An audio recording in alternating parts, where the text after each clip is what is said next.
Ristorante del Mitre. Halika, tikman natin. Maliwalas, masarap at relihiyoso. Iyan daw ang dahilan kung bakit kailangan mong kumain dito. Marami-rami na rin ang nakapagsabi ng kani-kanilang karanasan. May nagsasabing walang lasa, kakaunti ang paghahain at nakakalito ang tema. Habang ang iba naman ay nagsasabing masarap, ayos ang serbisyo at naiiba sa ibang restaurant. Kaya naman, nandito tayo ngayon upang bigyan sila tapat at brutal na pagsusuri sa kanilang kainan. Halika sa Maynila!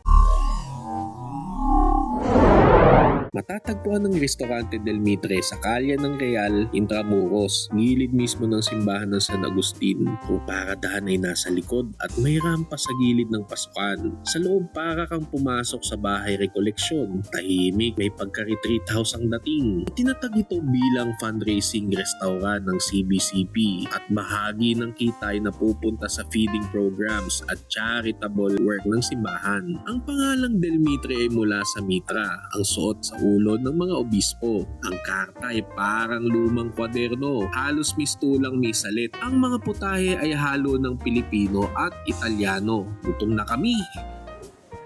Tikman na natin!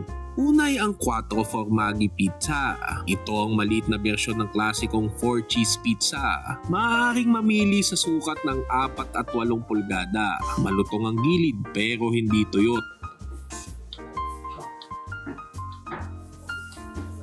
Luto at malambot ang masa. 4-inch lang. Ay, malambot yung dough nito. May mozzarella, parmesan, cheddar.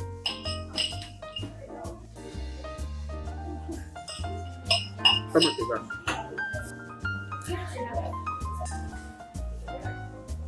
At isang kesong hindi ko matukoy. Malapot, may konting alat at may 4 na malalaking hiwa ng arugula. Sa halagang 268, ito ay pasado. Pasado. Ikalawa ay ang lemongrass chili garlic tofu. 4 na pakihabang tokwa.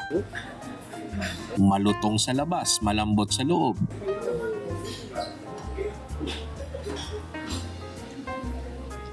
Banayad ang amoy ng tanglad. May kamati sa gilid at masarap na sinangag.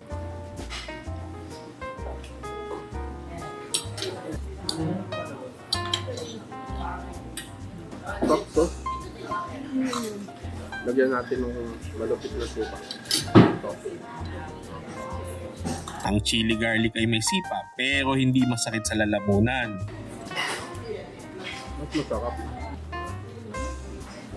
Malambot ka. May konting tamis ang suka na bumabalanse sa anghang. Yung kasi para na mas matamis siya eh. Kaya hindi siya masarap sa'yo. Ito masarap rin sa akin. Kahit Bagamat maliit ang paghahain, halatang hindi ito tokwa sa palengke. yung pagkakagawa ng coco. Sa halagang 378, ito ay Ano? Asado? pasado. Tataguan mo. Ikatlo ay ang dried tapa na silog. Manipis ang tapa, tuyo at malutong.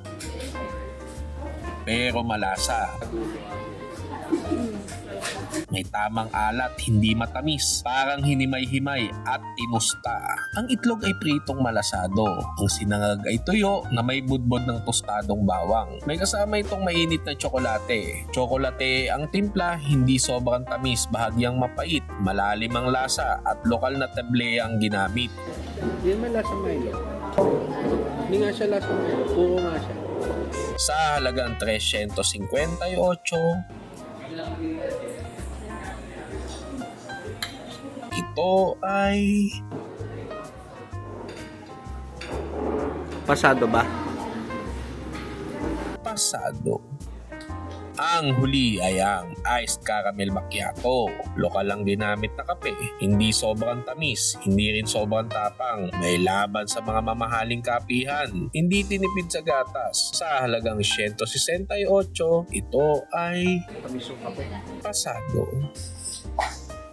Sa pangkalatang pagsusuri sa kanilang mga pagkain, may sariling pangalan ng bawat putahe, tila pagpupugay sa mga obispo. May sarili silang timpla na hindi karaniwan. Maayos ang pagkakahain at may sariling balanse ng lasa. Sapat ang presyo para sa lugar at lokasyon. Sa pangkalatang pagsusuri sa kanilang kainan, bukod sa luma at magulong karta, wala na akong masasabing negatibo. Tahimik, may pagka-retreat house ang vibe. Pang date, walang bayad sa serbisyo. May kaunting bagal sa paghahain, pero malinaw na bagong luto ang bawat putahe. Ang mga negatibong review ay taon-taon na ang nakalipas. Isa itong natatagong hiya sa Intramuros, hindi pang masa pero hindi rin elitista. Babalik ba kami? Oo naman.